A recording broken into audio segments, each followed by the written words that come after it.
के अंदर बहुत ज़्यादा रिक्वायरमेंट है। लाइन के लोग बहुत रहते हैं। आज यहाँ की हालत ये है कि अतराफ़ व अकनाफ़ के अंदर काफ़ी गरीब ख़वातीन रहते हैं। उनकी दिलचस्पी ये है कि हम कुछ सीख के अपने हस्बैंड का हाथ बटाने की कोशिश कर रहे हैं। तो अल्हम्दुलिल्लाह हमारे मुनीरुद्दीन मुख्तार साहब और नाज़रीन अस्सलाम वालेकुम।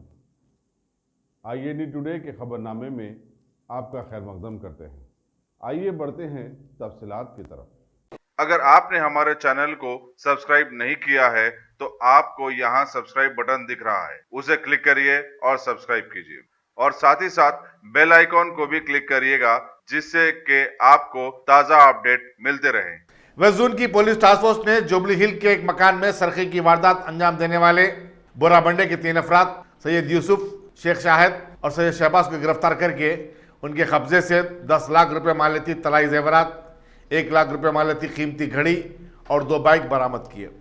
कमिश्नर पुलिस अंजनी कुमार ने एक प्रेस कॉन्फ्रेंस से खिताब करते हुए बताया कि असल मुलजिम सैयद यूसुफ रोड नंबर 34 जुबली हिल में रहने वाले नासिर अली खान के पास ड्राइवर की हैसियत से काम करता था और उसने अपने दूसरे 2 रिश्तेदारों के साथ मिलकर 14 और 15 फरवरी की दरमियानी शब नासिर अली खान के मकान में अकबी दरवाजे से दाखिल होकर सरखे की वारदात अंजाम दी थी। कमिश्नर पुलिस ने बताया कि पुलिस टास्क फोर्स ने जियागुड़े में दुर्गा माता की मूर्ति और नागामणि पत्थर बेचने की कोशिश करने वाले 4 अफराद को भी गिरफ्तार किया है।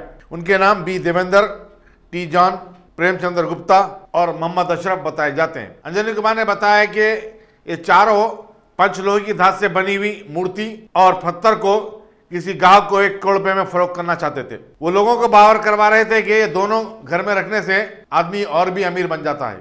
डिप्टी कमिश्नर एस राधाकिशन की निगरानी में इंस्पेक्टर जी मल्लू ने सब इंस्पेक्टरों रंजीत, मल्लिकार्जुन और मुजफ्फर अली और दूसरे स्टाफ के साथ ये गिरफ्तारी अमल में लाई। पुलिस टास्क फोर्स की तरफ से 2 इम्पॉर्टेंट केसेस का डिटेक्शन हुआ। इसमें पहला केस एक हाउस बर्गलर गैंग जिसमें कि टोटल 3 मेंबर हैं और उनके अरेस्ट करने के बाद लगभग 10 लाख से ज़्यादा रुपए का प्रॉपर्टी का सीजर हुआ है। इसमें जो गैंग लीडर हैं उसमें Syed Yusuf son of Syed Sultan age 35 years car driver का काम करता है। ये हबीब फातिमा नगर बोराबंडा हैदराबाद का। Sheikh Shahid son of Sheikh Ibrahim resident of Radha Krishna housing society Borabanda Hyderabad.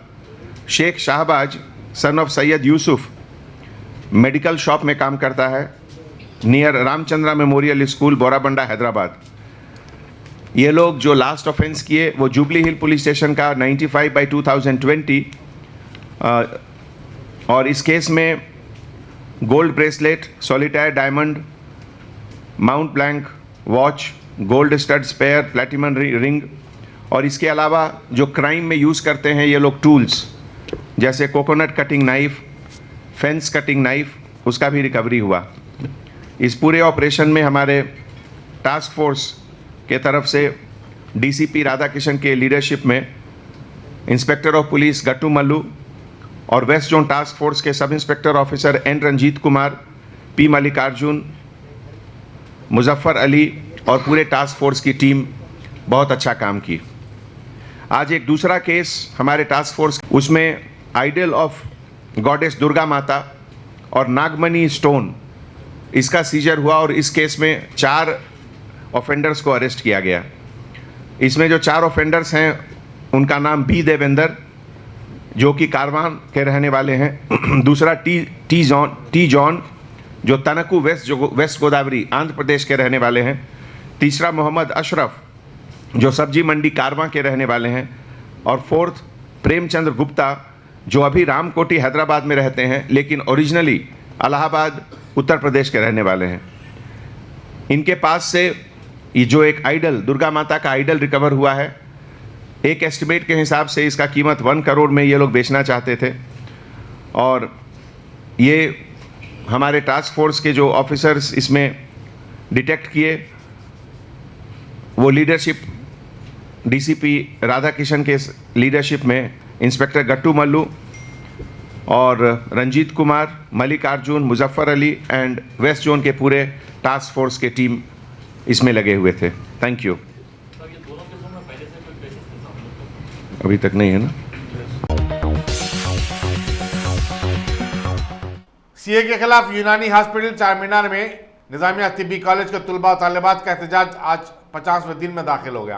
तुलबा का कहना है कि वो सियाह कानून की दस्तबरदारी और NPR की मनसूखी तक अपना एहतजाज जारी रखेंगे। यहाँ ये बताना जरूरी होगा कि दिल्ली के शाहीन बाग के एहतजाज के बाद ये दूसरा एहतजाज है जो काफी अरसे से जारी है। सिटी पुलिस ने इस एहतजाज को खत्म करवाने की बेहद कोशिश की, लेकिन तुलबा के हौसलों के आगे वो खम होने पर मजबूर हो गई। जो लोग इतने दिन से साइलेंट प्रोटेस्ट कर रहे हैं उनका आप क्या कर रहे हैं, आप आइडेंटिफाई करके, आप पुलिस किस काम की है कि आप मोहम्मद फुरखान जो एक नौजवान थे उनको पहचान के, आप मुसलमान पहचान के आप उनको मारे। और कल रात की बात है जो क्या कहते मुसलमान एरियाज़ में टारगेट करके घरों को आग लगा दी गई और जो टायर मार्केट है वहाँ पे पूरी आग लगा दी गई। ये कहाँ की पुलिस है जो साथ में गूंस के मिलके, जो गूंस उनसे आपस में बातचीत करते हैं प्लानिंग के साथ, फिर उसके बाद घरों को आग लगा दी जाती है, लोगों को मारा जाता है, पकड़ पकड़ के मार रहे हैं आप। और उसके बाद में बोला जाता है कि नहीं भाई ये तो एंटी सीए वाले हैं। एंटी सीए वाले तो नमाज़ पढ़ रहे थे और नमाज में से बीच में उनको डिस्टर्ब करके मारा गया। वहाँ से जैसे शुरुआत हुई, आप जाके जो हिडन क्लिप्स है वो देखिए। आप ये मत देखिए जो गोदी मीडिया बता रही वो देख के आप फॉलो कर रहे हैं, और जो कुछ नहीं करे हैं वो लोगों को आप ब्लेम कर रहे हैं कि ये सब चीज़ दिखावा है, झूठ बात है ये।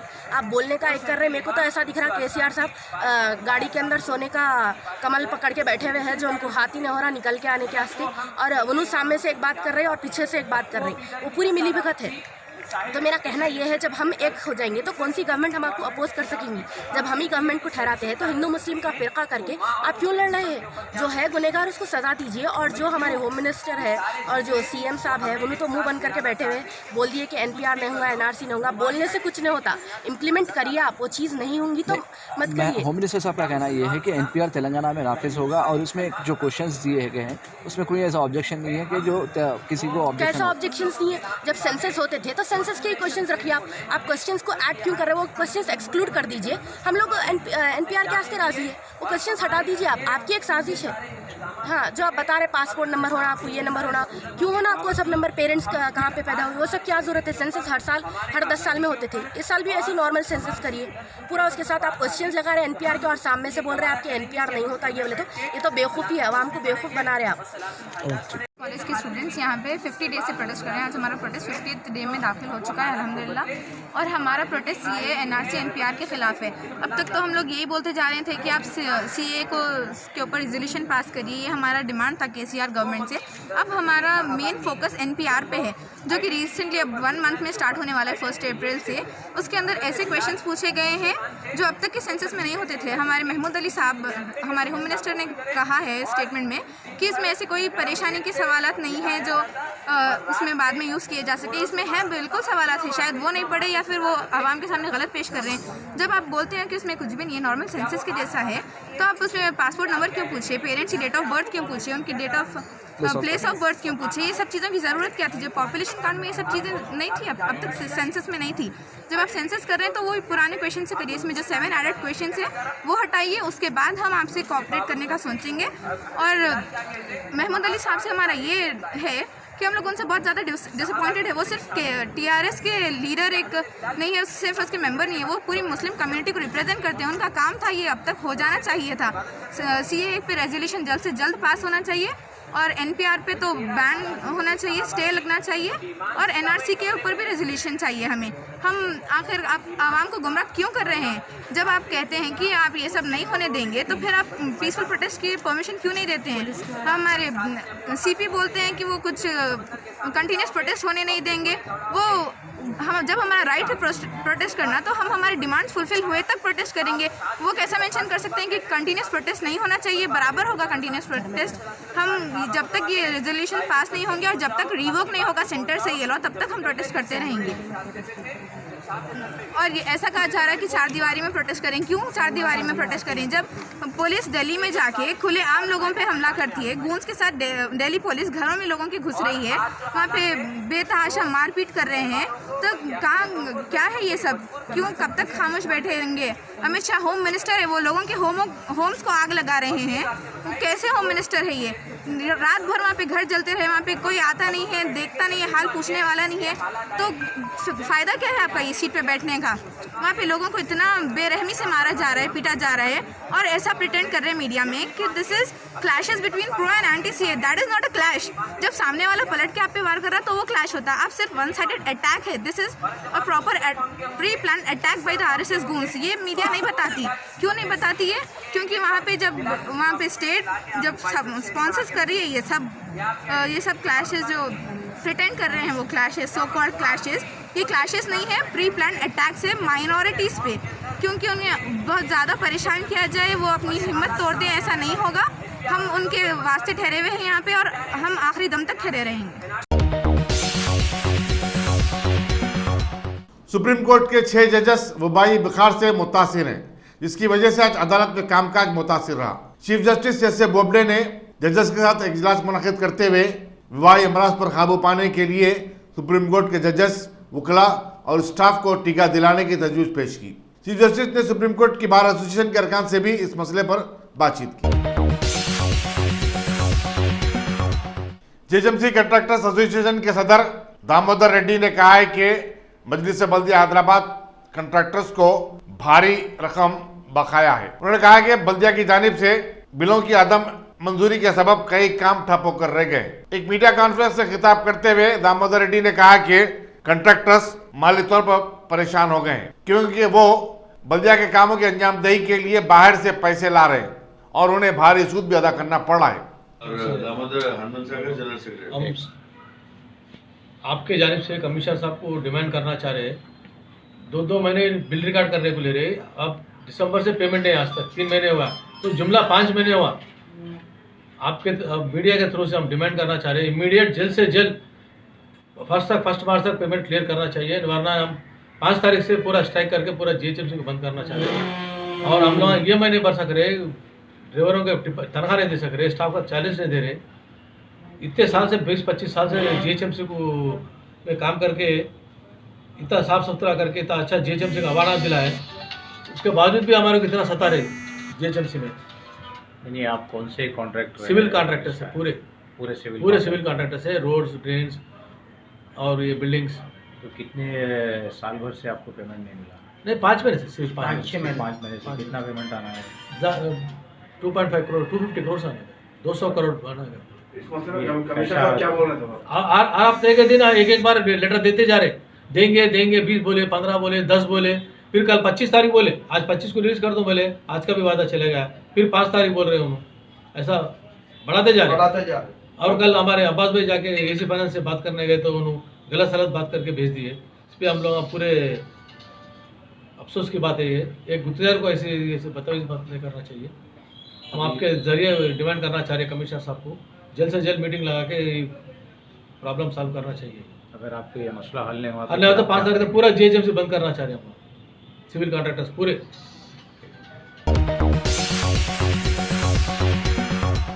विशाखापट्टनम में एक्साइज के हुक्काम ने 3 बारों पर धावे करते हुए बैरूनी शराब की बोतलें जब्त की। बीपी रोड पर वाक़े कल्याणी बार में धावे के दौरान 37, देवड़ा के वेरंजनिया बार से 51 और रामकृष्णा बार से 17 बोतलों की जब्ती अमल में आई।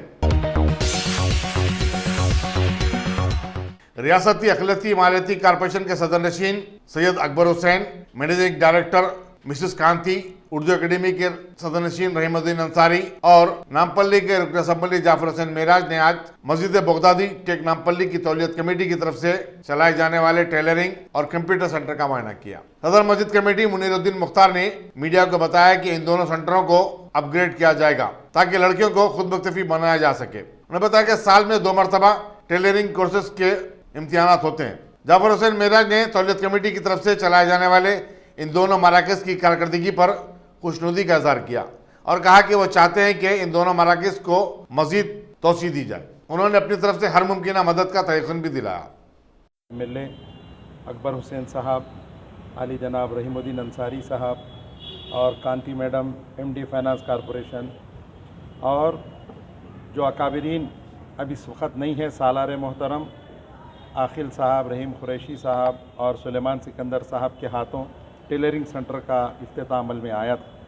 उसके बाद नकीब मिल्लत बैरिस्टर असदुद्दीन अवैसी साहब की हिदायत पर कायदे मुखन्ना अकबरुद्दीन अवैसी साहब की दिलचस्पी और खुसूसन उनकी ख़ास दिलचस्पी से रहीमुद्दीन अंसारी साहब की चेयरमैनशिप में ये कंप्यूटर सेंटर क़ायम हुआ है और पूरे स्टेट में इसकी अटेंडेंस और इसका रिज़ल्ट 100% है। मैं आप तमाम का शुक्रिया अदा करता हूं जो इस मौके पे आप लोग अपना कीमती वक्त दिए और उम्मीद करता हूं कि यहाँ पर जो भी बात हुई है उसको इंशाअल्लाह ताला उसको अमल करके फिर हम आवाम के सामने पेश करेंगे। शुक्रिया। चूँकि इस मौके पे हमारे गाजी भाई बीमार हैं, उनकी सेहत की दुआ चल रही है अल्हम्दुलिल्लाह, तो कमेटी के भी तमाम लोगों से मैं मशकूर हूँ कि उन्होंने वक्तन फ़वक्तन अपना कीमती वक्त देकर इस काज को आगे बढ़ाया है। ये सारों की कोशिशों से यहाँ तक काम पहुँचा है और इंशाअल्लाह आइंदा भी इस काम को तकमील करेंगे। शुक्रिया। खुदा हाफ़िज़। कुछ ना कुछ या तो कारचोप का काम करे या टेलरिंग के बच्चों के कपड़े सिए या बड़ों के कपड़े सिए, उसके अलावा जरदोजी का काम करे। ऐसे तमाम चीज़ के लिए तकरीबन 1500 लेडीज़ और बच्चियां इससे फ़ायदा उठाते रहते हैं साल में। तो मेरी चेयरमैन साहब से और मैडम से भी ख्वाहिश है कि इसको भी, क्योंकि आज हमारे पास एडवांस मशीन्स आए हुए हैं। मेरे एरिया में ख़ुद सफदरिया में स्कूल के अंदर एक सेंटर क़ायम हुआ है, काफ़ी अच्छा चल रहा है। मगर सफदरिया के अलावा अगर आप देखें तो ये एरिया के अंदर बहुत ज़्यादा रिक्वायरमेंट है। लाइन के लोग बहुत रहते हैं। आज यहाँ की हालत ये है कि अतराफ़ व अकनाफ़ के अंदर काफ़ी ग़रीब ख़वातीन रहते हैं। उनकी दिलचस्पी ये है कि हम कुछ सीख के अपने हस्बैंड का हाथ बटाने की कोशिश कर रहे हैं। तो अल्हम्दुलिल्लाह हमारे मुनीरुद्दीन मुख्तार साहब और तमाम कमेटी के ज़िम्मेदाराना यहाँ पर हमेशा दिलचस्पी लिए हैं। अभी गाजी भाई नहीं है मगर उनके साहिबजादे अफसर साहब है और इसके अलावा भी पूरे के पूरे लोग हैं। मैं जिसका नाम नहीं ले रहा हूँ उन्होंने कुछ ख्याल मत करिए, क्योंकि ये तमाम टीम एफ़र्ट से ही ये काम चलते हुए आ रहा है। तो इसीलिए मेरी ख्वाहिश है कि अल्हम्दुलिल्लाह, और मुझे उम्मीद है कि ये काम बहुत जल्द से जल्द शुरू होगा और इसके अंदर मैडम का भी सपोर्ट रहेगा और चेयरमैन साहब का भी सपोर्ट रहेगा। यही मेरी अपनी जानिब से नुमाइंदगी है। इसी को मैं समझता हूँ कि आने वाले टाइम पे मैडम और चेयरमैन साहब इनाग्रेशन के लिए आएंगे, ना कि इंस्पेक्शन के लिए आएंगे। बहुत बहुत शुक्रिया। जिस तरह नामपल्ली कॉन्स्टिट्यूंसी में टेक मस्जिद में जिस तरह मुत्तहिदा आंध्र प्रदेश टाइम पर इस कंप्यूटर सेंटर्स का आगाज़ हुआ था, अल्हम्दुलिल्लाह 11 साल से यहाँ के एमएलए हमारे हरदीज अजीज़ मेरे भाई अपने जाफ़र हुसैन साहब की क़यादत में जिस तरह यहाँ कंप्यूटर सेंटर्स हुआ, इसके बाद रियासत तेलंगाना बने बाद जब से अब तक यहाँ पर वो कंप्यूटर सेंटर जो पुराना हो चुका है, अल्हम्दुलिल्लाह रियासत तेलंगाना जब चीफ़ मिनिस्टर साहब ने KCR साहब ने रियासत तेलंगाना के इसलिए कि जिस तरह आज का माहौल नया माहौल है, गोल्डन माहौल है, इसमें कई कोर्सेस नए सिखाए जा रहे हैं। उसी तरह नामपल्ली कॉन्स्टिट्यूंसी एक गरीब कॉन्स्टिट्यूंसी है। यहाँ पर स्लम एरियाज़ है, यहाँ पर कई नौजवान ख़वातीन यहाँ पर कई माशी हालात से महरूम है। इसलिए कि आज अल्हम्दुलिल्लाह हमारे चीफ़ मिनिस्टर साहब के हर तरक्की प्रोग्रामों में बैरिस्टर असदुद्दीन साहब का भी उसमें मशवरा ही है। उसमें हम सब मिल के फ्रेंडली तौर पर ये हुकूमत तौर पर काम कर रहे हैं। अल्हम्दुलिल्लाह इस तरह इस नामपल्ली कॉन्स्टिट्यूंसी टेक मस्जिद के जहाँ पर इस ज़िम्मेदार मुनीरुद्दीन साहब, हमारे MD मैडम कांति बिस्ली साहबा और हम लोग आज जो विज़िट कर रहे हैं, अल्हम्दुलिल्लाह अनकरीब में इस सेंटर का आगाज़ करेंगे। क्योंकि हम लोग ये चाहते हैं कि जहाँ भी स्लम एरिया होगा, क्योंकि यही सेंटर में बच्चे अच्छे अंदाज में पढ़ के और अच्छे कोर्सेज से निकल के रियासत तेलंगाना का नाम रोशन करना है। उसी तरह अल्हम्दुलिल्लाह कंप्यूटर सेंटर्स में रियासत तेलंगाना में पूरा फ्री ट्रेनिंग दिया जा रहा है कंप्यूटर्स में।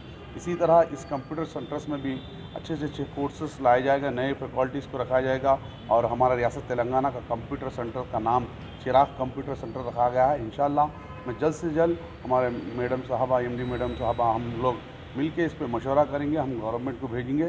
क्योंकि इसलिए कि यहाँ पर स्लम एरिया है, क्योंकि यहाँ कई बच्चे जाके पढ़ने के लिए सोचते हैं अपने माँ बाप। इस तरह यहाँ के MLA साहब की जो रिप्रेजेंटेशन पे और यहाँ के जो ज़िम्मेदारान की उस पर यहाँ पर हम लोग इंशाअल्लाह इसका विज़िट किए गए हैं।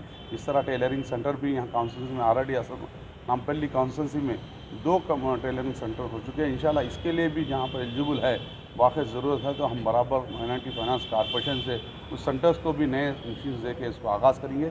इंशाअल्लाह आप लोग जिस तरह उम्मीद से जिस तरह हमारे पास यहाँ पर आए हैं, उसी तरह उम्मीद को हम बराबर कायम रखेंगे और यहाँ की जो डेवलपमेंट्स कॉन्स्टिट्यूंसी के लिए भी जो भी माइनॉरिटी फाइनेंस कॉर्पोरेशन जब भी कुछ भी रहेगा तो उसके लिए हम बराबर मंजूर लेके रेडी रहेंगे। इंशाअल्लाह हमारे चीफ मिनिस्टर साहब का मैं तहे दिल से शुक्रिया अदा करता हूँ। इलेक्शन कमीशन ने 17 रियासतों में राज्यसभा की मखलूआ होने वाली 55 नशिस्तों के लिए इंतखाबी शेड्यूल जारी कर दिया है। ये इंतखाबात 26 मार्च को होंगे। 6 मार्च को एलामिया की इजराई के साथ नामजदगी दाखिल करने का सिलसिला शुरू हो जाएगा। 13 मार्च पर्चेजात दाखिल करने की आखिरी तारीख होगी।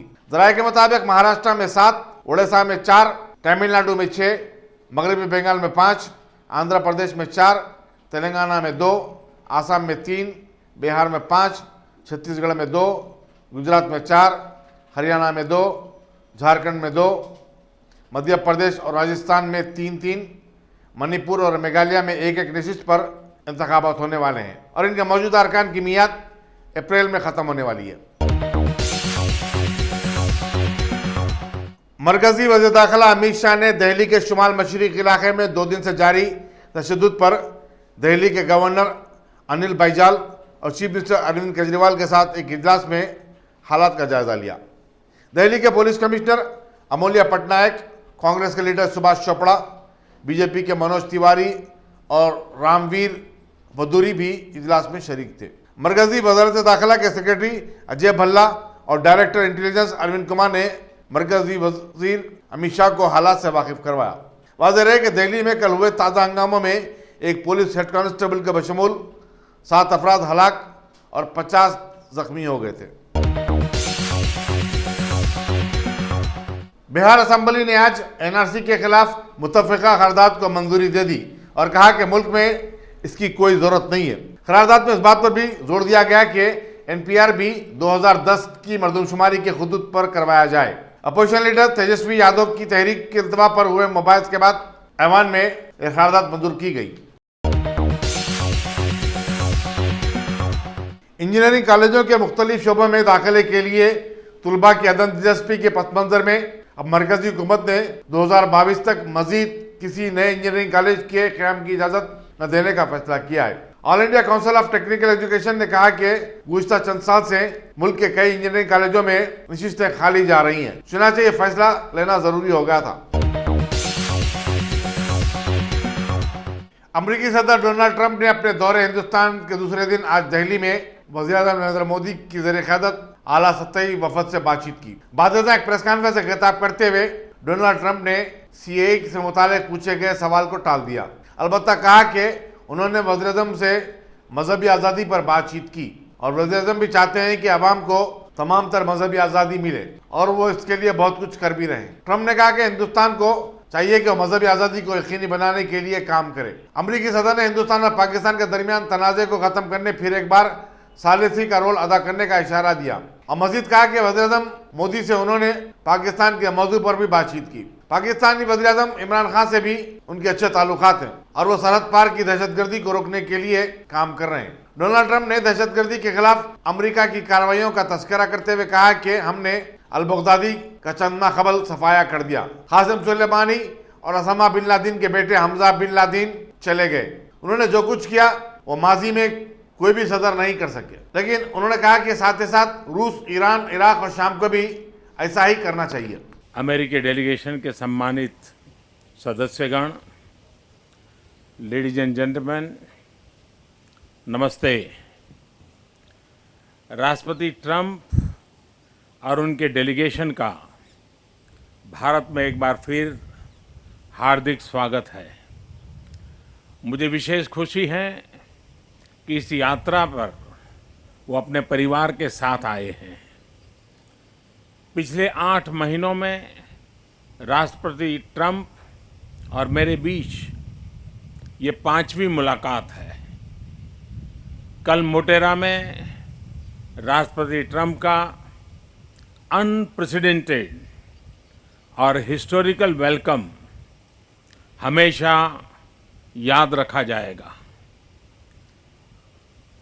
कल ये फिर से स्पष्ट हुआ कि अमेरिका और भारत के संबंध सिर्फ 2 सरकारों के बीच नहीं है, बल्कि पीपल ड्रिवन है, पीपल सेंट्रिक है।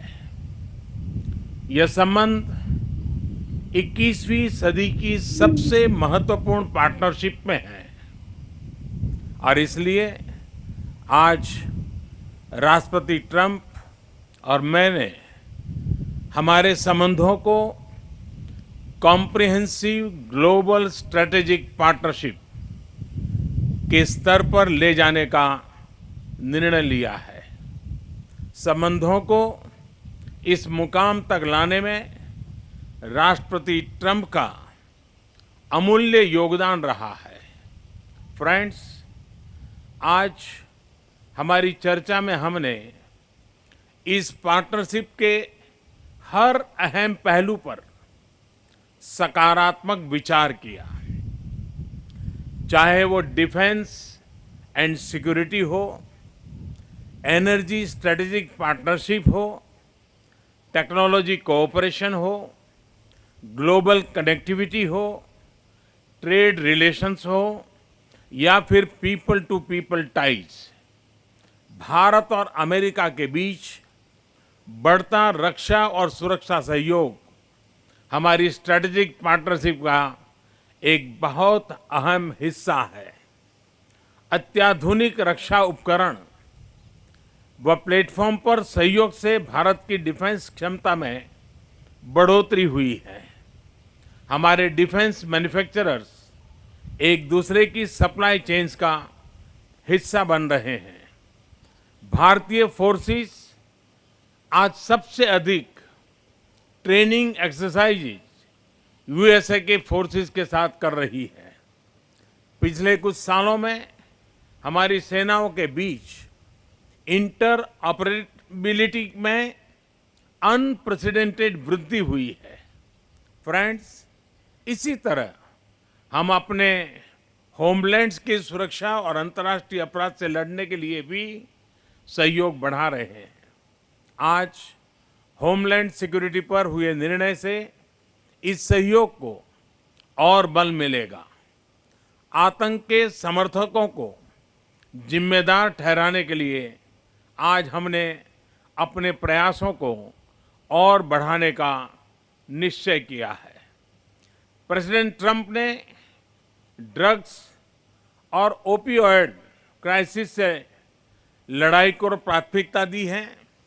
आज हमारे बीच ड्रग ट्रैफिकिंग, नार्को टेररिज्म और ऑर्गेनाइज्ड क्राइम जैसी गंभीर समस्याओं के बारे में एक नए मैकेनिज्म पर भी सहमति हुई है। फ्रेंड्स, कुछ ही समय पहले स्थापित हमारी स्ट्रैटेजिक एनर्जी पार्टनरशिप सुदृढ़ होती जा रही है और इस क्षेत्र में आपसी निवेश बढ़ा है। तेल और गैस के लिए अमेरिका भारत का एक बहुत महत्वपूर्ण स्रोत बन गया है। पिछले 4 वर्षों में हमारा कुल एनर्जी व्यापार करीब $20 बिलियन रहा है। रिन्यूएबल हो या न्यूक्लियर एनर्जी, हमारे कोऑपरेशन को नई ऊर्जा मिल रही है।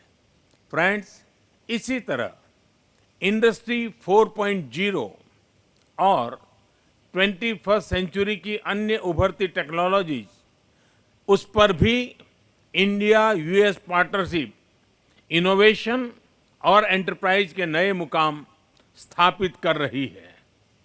भारतीय प्रोफेशनल्स के टैलेंट ने अमेरिकी कंपनीज की टेक्नोलॉजी लीडरशिप को मजबूत किया है। फ्रेंड्स, भारत और अमेरिका आर्थिक क्षेत्र में ओपननेस और फेयर एंड बैलेंस ट्रेड के लिए प्रतिबद्ध है।